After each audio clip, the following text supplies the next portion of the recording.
The purpose of Module 2 is to inform participants in the merger process of their respective roles and responsibilities, whether that involves being a team member or leader or providing technical expertise to the team before, during, or after a concurrence point meeting. These are the topics we will cover during this module: Interagency Leadership Team, Roles and Responsibilities of the Team, Agency Roles, Merger Roles, Project Team Roles, and Team Responsibilities. In July 2004, the Interagency Leadership Team, or ILT, was formed to increase and enhance communication, understanding, and collaboration among the many agencies involved in the delivery of North Carolina's transportation program. The ILT is formed of executive leadership from the following organizations.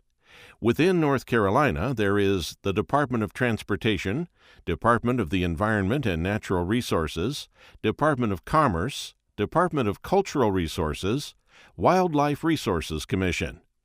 Federal agencies include the U.S. Army Corps of Engineers, Federal Highway Administration, U.S. Fish and Wildlife Service, U.S. Environmental Protection Agency, National Oceanic and Atmospheric Administration, Fisheries. The following statement was adopted by the ILT as its mission: to develop and implement an interagency leadership plan for North Carolina to balance successfully mobility, natural and cultural resource protection, community values, and economic vitality at the confluence of our missions. The ILT has adopted the following goals to pursue: develop a comprehensive shared GIS database, establish early involvement in systems planning, continue to improve the NEPA Section 404 merger process. As part of goal number 3, the ILT recognized that the merger process has great potential to improve project delivery and provide excellent stewardship of our state's environmental and human resources.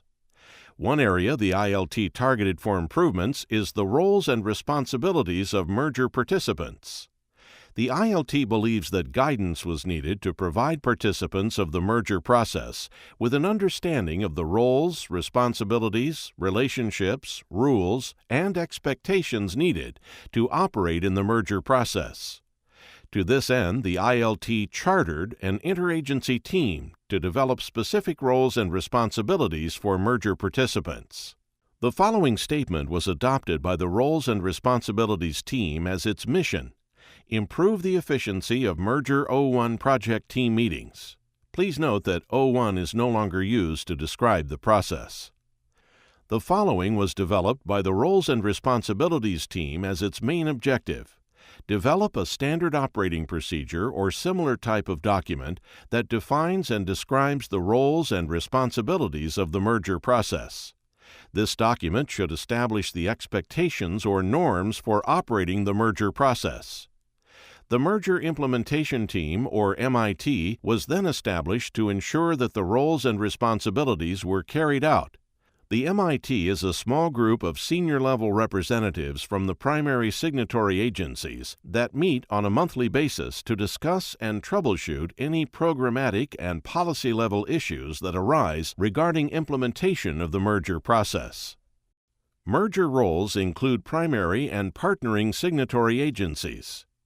A primary memorandum of understanding, or MOU, for signatory agencies was signed by the agencies identified as primary signatories, who are responsible for the successful implementation of the merger process. The 4 primary agencies responsible for the development, funding, and permitting of transportation projects are the NCDOT, FHWA, U.S. Army Corps of Engineers, and the North Carolina Department of Environment and Natural Resources. The agencies identified as partnering signatories that participate in the merger process include all other agencies involved in the merger process that sign the Memorandum of Understanding. The specific roles of merger team members include project team leaders. Project team leaders are the primary MOU signatory agencies, including the U.S. Army Corps of Engineers, NCDENR, NCDOT, and FHWA when applicable. These project team leaders jointly lead the project team. Among other tasks that will be discussed shortly, the NCDOT project team member is responsible for administering the elevation process. The U.S. Army Corps of Engineers project team member serves as the chair of the project team meeting. The chair leads the meeting. Project team members work in a collaborative, problem-solving spirit to assist NCDOT in satisfying NEPA and the Clean Water Act requirements. Project team members represent their own agency and make decisions based on the mission and authority of their agency. Project team members may either concur or non-concur, or in exceptional cases abstain on the merger concurrence point. Support staff include technical experts, facilitators when utilized, and recorders. Every member of the team should operate under the decision-making philosophy shown on this slide. Every member of the team should represent their agency with a solution-oriented attitude. All team members are on the team to make decisions, and it is extremely important that everyone have an open mind at all meetings.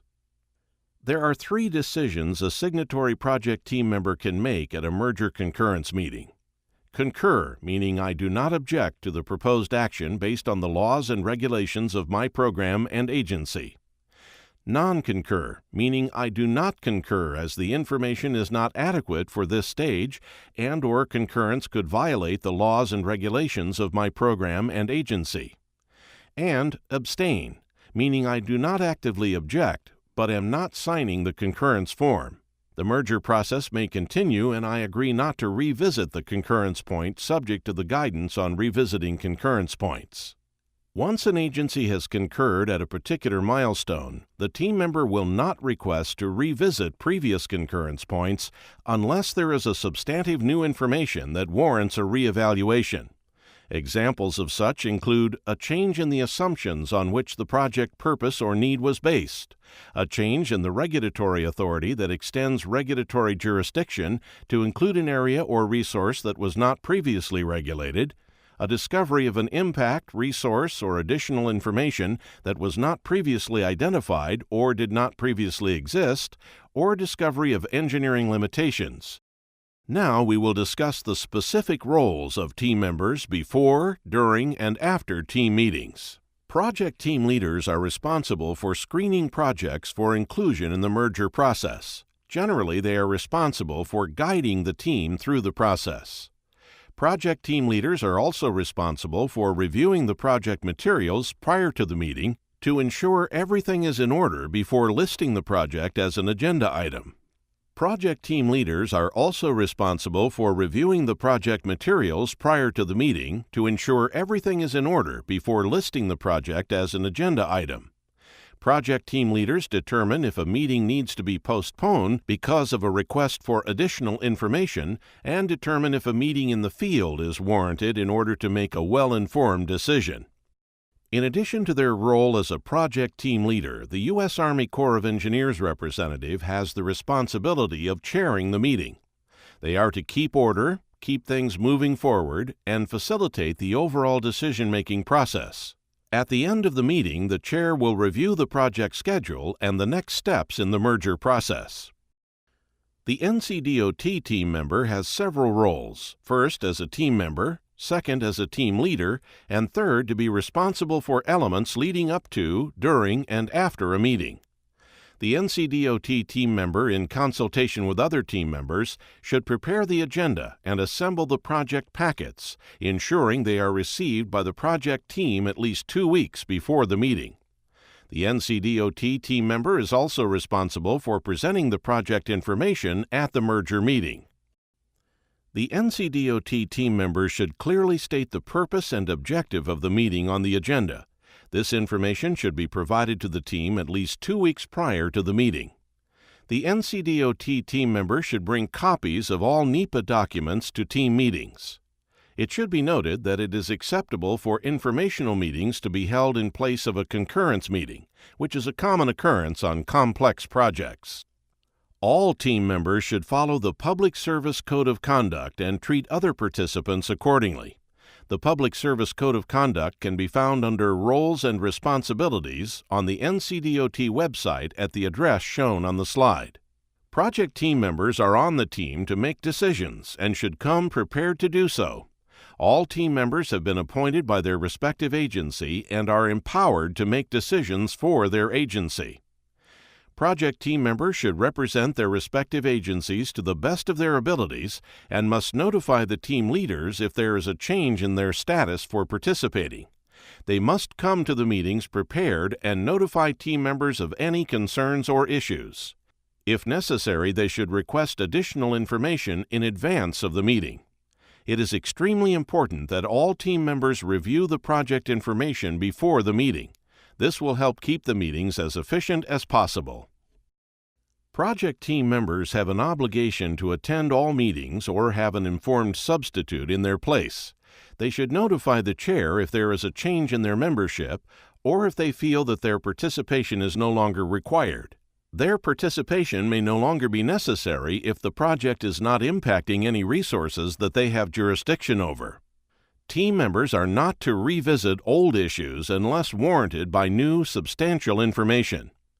Team members should identify concerns with regard to study methods, such as predictive modeling practices like traffic forecasting, and offer alternative study methodology that they prefer. If a team member elects to non-concur with a concurrence point, they must document their reasons for non-concurrence in writing. If objections are based on environmental impacts, the agency should identify any appropriate mitigating measures. If the team cannot concur on a merger point, the conflict dispute resolution process should be initiated. Project team members are responsible for explaining and justifying any requests to make changes to a project, such as alignment shifts or increased bridge lengths, etc., based on their NEPA requirements and agency permitting reviewing authorities. Costs associated with such changes must be quantified. It is NCDOT's responsibility to quantify these costs. When considering alternatives to be carried forward, focus should be placed on limiting the number of alternatives. Please note, as required by NEPA, a range of alternatives must be considered. The costs for developing and studying an alternative should be considered. With regard to Section 7 and Section 106 issues, it is the responsibility of the Fish and Wildlife Service, NOAA Fisheries, and the State Office of Historic Preservation, or SHPO, along with the NCDOT, to keep the U.S. Army Corps of Engineers informed of any concerns or impacts to their respective resources. Project team members are strongly encouraged to attend meetings on-site. Video conferencing should be used as a last resort. It is difficult for a team member to be fully engaged in the process while video conferencing. If a project team member knows in advance that they cannot attend a meeting, that member is responsible for notifying the NCDOT team leader that they will do one of the following: send a substitute, indicate concurrence in advance of the meeting in writing, indicate abstention in advance of the meeting in writing, or, if unexpected absence occurs, contact NCDOT project team member within 2 weeks to get up to speed and make any decisions related to the project. The following are the post-meeting responsibilities for the team. If concurrence is reached at the meeting, the NCDOT project team member will obtain signatures on the concurrence form from project team members who did not attend the meeting but indicated their intent to concur. These team members will provide written concurrence to the team leader. If a team member chooses non-concurrence, the issues of non-concurrence will be documented and the conflict dispute resolution process will be initiated. If a team member chooses to abstain, the issues related to their abstention will be documented and provided to all merger team members within 5 business days of the meeting. The merger process may continue to the next step with the agency representative agreeing not to revisit the concurrence point. A couple of general points. NCDOT is responsible for providing a summary of public input comments as soon as possible to project team members. Additionally, merger participants are responsible for ensuring that all experts are included in the appropriate step or steps in the process. As stated before, the project team is responsible for focusing on limited alternatives while considering a reasonable range of alternatives. An excessive number of alternatives can be costly and will increase the duration of the environmental impact assessment phase of a project. Elevating the project to the conflict dispute resolution process is appropriate when the team cannot concur. Once it has been identified that concurrence is not possible, the conflict dispute resolution process will begin, which includes specific durations throughout the process in order to progress the project within a timely manner.